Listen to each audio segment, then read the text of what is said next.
Hello, welcome. Henry George Daily Devotional number 18. You may hear the sounds of my little nieces playing in the background. Uh, that's what you may hear. All right, we continue in chapter 3. Wages not drawn from capital but produced by the labor.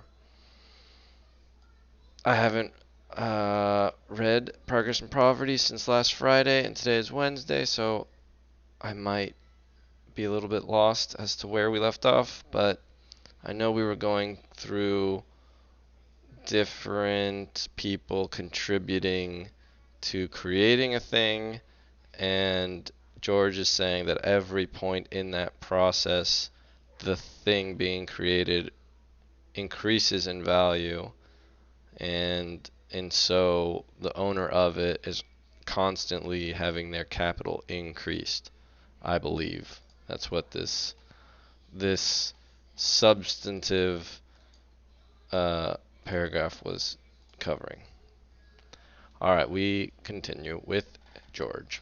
In short, as the payment of wages is always conditioned upon the rendering of labor, the payment of wages in production, no matter how long the process, never involves any advance of capital or even temporarily lessens capital. It may take a year or even years to build a ship, but the creation of value of which the finished ship will be the sum goes on day by day and hour by hour from the time the keel is laid or even the ground is cleared. Nor by the payment of wages before the ship is completed does the master builder lessen either his capital or the capital of the community. For the value of the partially completed ship stands in place of the value paid out in wages. There is no advance of capital in this payment of wages, for the labor of the workman during the week or month creates and renders to the builder more capital than is paid back to them at the end of the week or month, as is shown by the fact that if the builder were at any stage of the construction asked to sell a partially completed ship, he would expect a profit.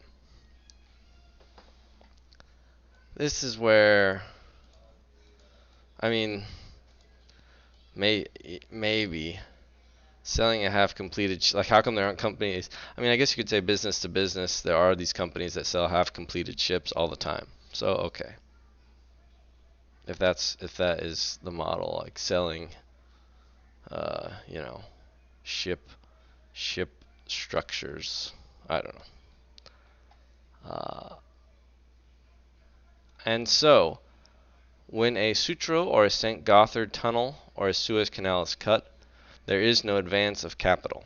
The tunnel or canal, as it is cut, becomes capital as much as the money spent in cutting it, or if you please, the powder, drills, etc., used in the work, and the food, clothes, etc., used by the workmen, as is shown by the fact that the value of the capital stock of the company is not lessened, as capital in these forms is gradually changed into capital in the form of tunnel or canal. There are balloons bouncing near me. Sorry. On the contrary, it probably and on the average increases as the work progresses, just as the capital invested in a speedier mode of production would on the average increase. Oh yeah, I had this thought during the paragraph before this, that you might notice that, capital degrades over time. So there is a sense in which the owner or employer's capital during the construction of a thing is lessening. But that is not a result of doing the production, right? Like if you have a bunch of wood and you leave it outside, it'll rot. And if you're actually using that wood to build a house, technically that wood is degrading as you're building it and possibly rotting as you're using it. Anyway, we have Justin asking, I thought you were at GDC. I was at GDC, and now I am back and at GDC I talk to people about Georgism a little bit. Okay, we'll continue with progress and poverty. And this is obvious in agriculture also, that the creation of value does not take place all at once when the crop is gathered, but step by step during the whole process which the gathering of the crop concludes, and that no payment of wages in the interim lessens the farmer's capital, is tangible enough when land is sold or rented during the process of production, as a plowed field will bring more than an unplowed field, or a field that has been sown more than one merely plowed. It is tangible enough when growing crops are sold, as is sometimes done, or where the farmer does not harvest himself but lets a contract to the owner of harvesting machinery. It is tangible in the case of orchards and vineyards, which, though not yet in bearing, being prices proportionate to their age. It is tangible in the case of horses, cattle, and sheep, which increase in value as they grow toward maturity. And if not always tangible between what may be called the usual exchange points in production, this increase of value as surely takes place with every exertion of labor. Hence, where labor is rendered before wages are paid, the advance of capital is really made by labor, and is from the employed to the employer, not from the employer to the employed. Yet it may be said, in such cases as we have been considering, capital is required. Certainly, I do not dispute that, but it is not required in order to make advances to labor. It is required for quite another purpose. What that purpose is, we may readily see. When wages are paid in kind, that is to say, in wealth of the same species as the labor produces, as for instance if I hire men to cut wood, agreeing to give them as wages a portion of the wood they cut, a method sometimes adopted by the owners or lessees of woodland, it is evident that no capital is required for the payment of wages, nor yet when, for the sake of mutual convenience arising from the fact that a large quantity of wood can be more readily and more advantageously exchanged than a number of small quantities, I agree to pay wages in money instead of wood. Shall I need any capital, provided I can make the exchange of the wood for money before the wages are due? It is only when I cannot make such an exchange, or such an advantageous exchange as I desire, until I accumulate a large quantity of wood that I shall need capital. Nor even then shall I need capital if I can make a partial or tentative exchange by borrowing on my wood.